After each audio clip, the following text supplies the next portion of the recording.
Bonjour, la capsule d'aujourd'hui est toujours dans le cadre du cours sur la mécanique céleste et les mouvements des satellites. Nous allons aujourd'hui définir l'excentricité d'une ellipse et voir quelles conséquences cela a sur la trajectoire des planètes dans le système solaire. Dans la capsule précédente, nous avons montré qu'une ellipse est caractérisée par ses foyers F et F'. Ici, on représente le grand axe et le petit axe. À l'intersection des deux apparaît le centre O de l'ellipse. Nous avons également défini A comme étant la longueur du demi-grand axe et nous définissons aujourd'hui une nouvelle grandeur C qui représente la distance du centre O au foyer F ou F', puisque F et F' sont équidistants par rapport à O. À partir de A et de C, nous allons définir une nouvelle grandeur E qui est l'excentricité de l'ellipse. L'excentricité nous permet de quantifier le caractère plus ou moins allongé de l'ellipse. E est égal au rapport de C sur A et il est compris entre 0 et 1. Pour l'ellipse présentée ici, nous allons calculer son excentricité. Donc on détermine d'abord la longueur C qui est de 7,9 cm et la longueur A qui est de 8,9 cm. Le calcul de E est donc égal à 7,9 divisé par 8,9, ce qui donne une excentricité de 0,89. Cette valeur est assez importante et se rapproche de 1. Et en effet, l'ellipse est très marquée puisqu'elle est très allongée. Maintenant, nous allons voir comment évolue l'excentricité et la forme de l'ellipse.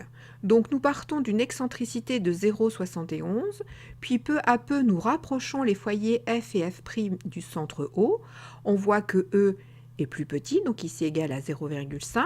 On se rapproche un peu plus, on a une excentricité de 0,3, puis de 0,22. Et enfin, l'excentricité est nulle lorsque F et F' sont confondus au point O. On est donc ici en présence d'un cercle.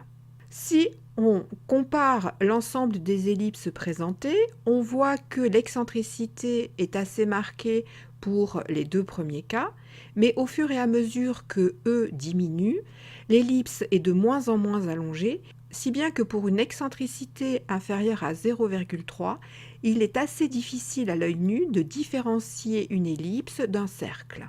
Nous allons voir quelle incidence a cette remarque sur la trajectoire des planètes dans notre système solaire.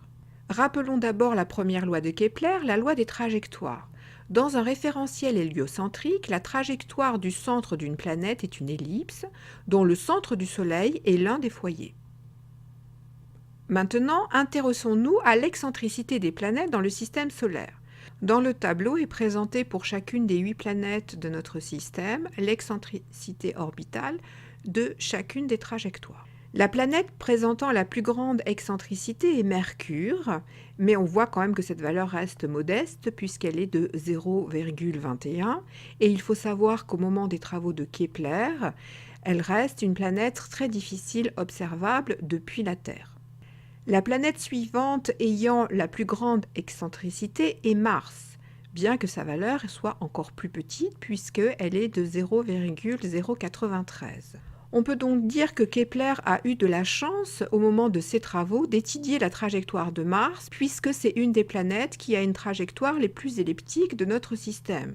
Et grâce à la précision des mesures faites par Tycho Brahe sur les positions de Mars, il a pu mettre en évidence le caractère elliptique de la trajectoire de cette planète, bien que celle-ci soit très peu marquée.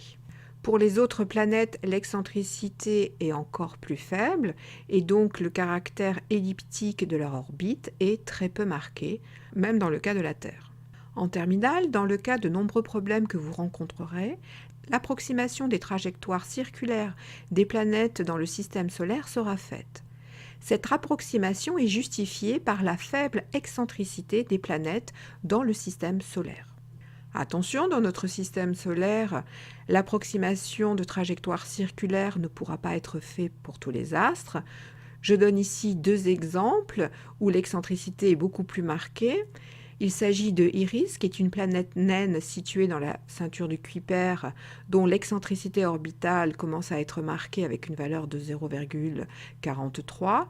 Et je présente aussi un cas particulier, celui des comètes. Ici, la comète de Halley, donc l'excentricité orbitale est de 0,97, c'est-à-dire très proche de 1.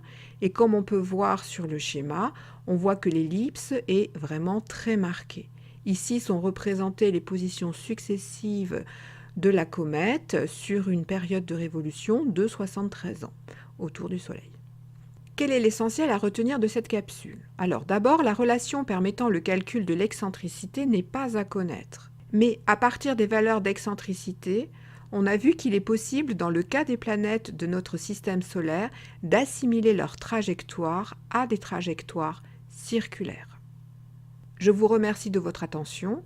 À bientôt dans une prochaine capsule.